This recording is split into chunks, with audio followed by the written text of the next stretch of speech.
Another day, another breakfast. Nagtimpla ko dito ng kape. Wow! Iced coffee, as usual.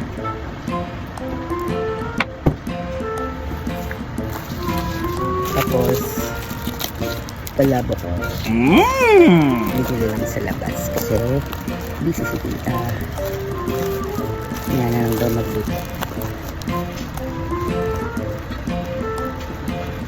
Hindi ko mabuksan. Ayan na. Hindi ko mabuksan. Gigil yan. Ganito din ba kayo sa mga nakatagong suko? Hirap buksan. Ang ginagawa niya pag ganun, binubukas mo na ba or tinatagang buksan? Sige po tita, thank you po.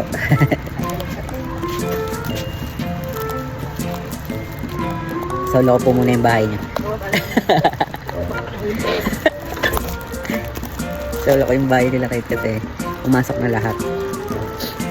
Ako lang mag-isa. Tapos sick nila. Kasi nag-breakfast ako tapos umalis si tita. Yung jowa ko kasi may pasok today. Tinatamad na yung pumasok kanina umaga. Pero siyempre buti na lang.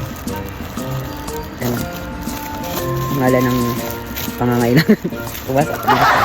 Ayan, nabuhos ko na yung palabok na bili ni tita sa mga naglalako ng breakfast sa labas. Yes! Meron pang partner to. Hindi to basta-basta. Meron siyang partner na ching! Monay! Wow! Narantis mo ko. Charot lang. Charot. Monay. Buns tawag nila. Konti-kantiin natin yun.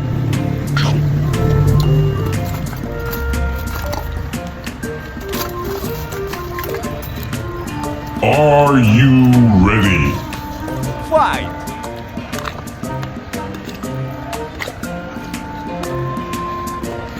Pag nandito ako kala jowa, spoiled ako dito eh.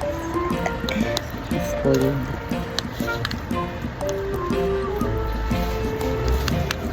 Tapos yung pro. Kahit tsaka. Sabi ko tita, tunawin ko daw yung yelo. Para mas masarap.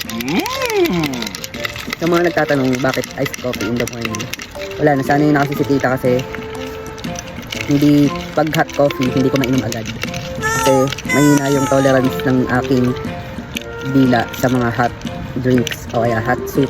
Ganyan, hindi ko agad naiinom, talagang pinapalamig ko pa, kaya more on iced coffee ako kahit sa bahay. Talagang iced coffee okay. Imagine early in the morning, bibili si tita ng ano, ng tube ice sa tindahan para mapag-ice coffee ako, di ba? Panis. Thank you, tita.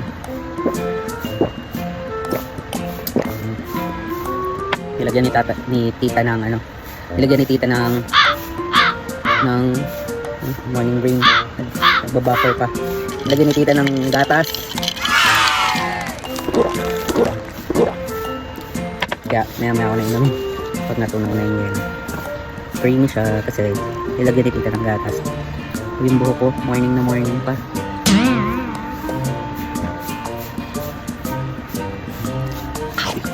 Kain guys.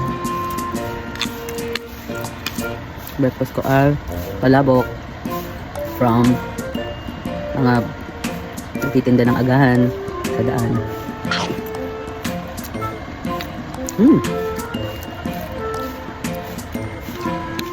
Di ba talaga kapag kumakain tapos matagal mo nang hindi natitikman, dama mo yung lasap. Sarap.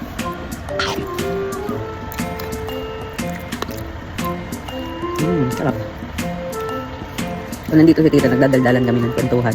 Parang ganun kasi yung banding namin nun ni tita pag ano, kapag pinagbe-breakfast niya ako dito.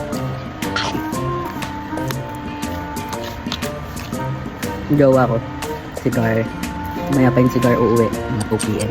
Oras pa lang, 7 AM pa lang. Tita may work kasi. Kaya need niya muna umalis. Tinakay guys. Monay.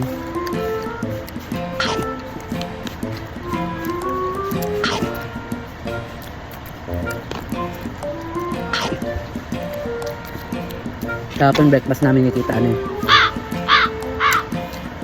Pandesal. Nakapandesal kami kahapon. Yung pandesal nila dito may cheese sa loob. Tinanong ko si tita kung magkano. 5 pesos. 5 pesos ang isa. Mga ganito kalaki. 5 pesos. Tapos may cheese sa loob. Walang do. Naalala ko dati. Nung nag-aaral pa ako. Nabutan ko pa yung pandesal ng piso o kaya dos eh. Nung nagdos na yun, nalungkot na ako. 5 piso pa kaya. Habay kasi. Palagi din nabili si Papa ng pandesal. Tapos sasaw-saw namin sa dairy cream. Kasi diba sa mga bakery. Sa mga bakery. Pwede kang bumili nung yung maliit na dairy cream. Meron sila yung hiwane. Yung ganyan lang kalito. Tapos yun. Yung mainit na pandesal. Kapag ginanon mo yan doon. Sa dairy cream. Kung saan siya matutunaw, mainit yung pandesal eh. Sarap. Ganyan. Ngayon, wala na. Ano na pinakamurang pandesal? Yung maliit. Tapos dos. Mahal na naalala ko na kung gaano kamahal yung mga bilihin nyo yan. Wala dyan, nagulat nga ako. Isang beses, yung pamangkin ko bumili ng candy sa tindahan. 5 pesos daw. Pero ang dala niya 3 candy. So, 5 piso na yan. Magkano isang pirasong candy, di ba? 3-5 daw. Gabi. Mahal na, no? Mahal na bilihin nyo. Hindi mo na mabibigyan ng piso yung bata para mabili sa tindahan. Yung yellow, dating piso, naging 3. Tapos yung 5 na din. Yung shampoo, dating 3. Ngayon, magkano ba shampoo ngayon? Hindi kasi, bihira kasi ako bumili sa tindahan eh. Diba? Yung Coke, mahal na din. Dati nga, 5 piso lang may yung maliit na bote ng Coke. Nakabili na eh. Yung Tang, yung mga nakasashay na juice, powdered juice. Magkano lang yung dati, ngayon 20 something na. Kaya pala yung pamangkin ko, mga bata pa naman. Pero wag lang 5 pesos na kasi wala na palang mabibili ng piso sa tindahan.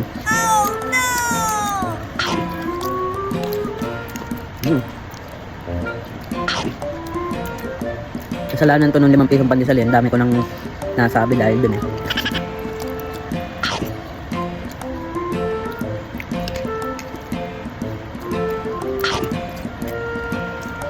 Sarap.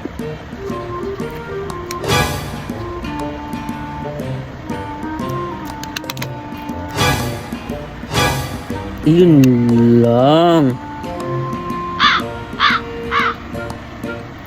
Guys, kapag kumakain kayo ng pagkain, lalo na kung bili sa daan, ganun, maging alerto kayo sa pagnuya at saka pagdama ng mga sinusubong nyo. Delikado. Delikado kapag diretso lunok lang kayo. Dahil na kapag nakadama kayo ng matitigas, naku po, tignan nyo kung ano yung matigas na yun kasi delikado kapag kanilunok nyo. Paano kung bubog, di ba?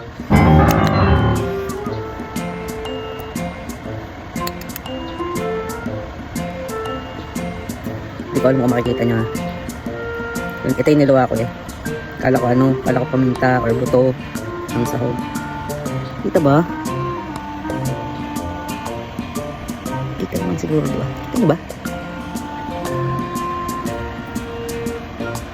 Ayun o. Hulaan nyo kung di ko sasabihin. Pero delikadong malunok. Buti na lang, na-enjoy ko na yung pagkain. Munay na lang tayo. Sumbong natin yan kay tita. Naku, mag-iingat kapag kumakain ng mga ganyan. Paano ko nilunok ko? Chok-chok na ako dito.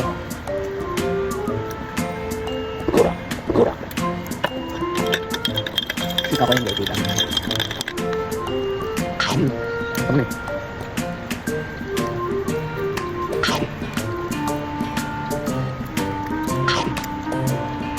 Grabe no.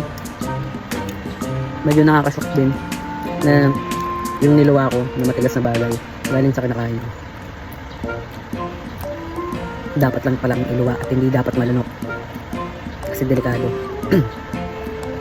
Ano lang din, paalala lang din na maging maingat sa mga kinakain mo. Pwede mong enjoyin pero maging aware ka. Hindi naman siguro masamang iluwa lalo na kung matigas, silipin kung ano yun. Para lang din ligtas, diba?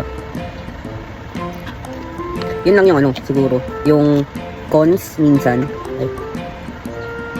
ng pagbili ng pagkain sa daan. Kasi syempre, di mo alam kung saan ang galing, di mo alam paano ginawa, di mo alam yung mga sahog, di ba?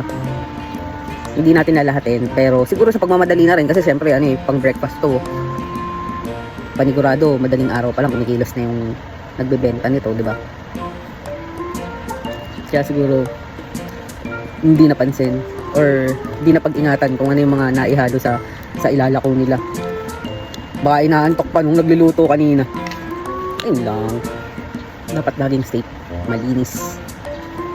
Para na rin sa mga tatangkilik sa kanilang products, diba? Ito na lang, masarap yung timpla ni titang iced coffee na may halong gatas.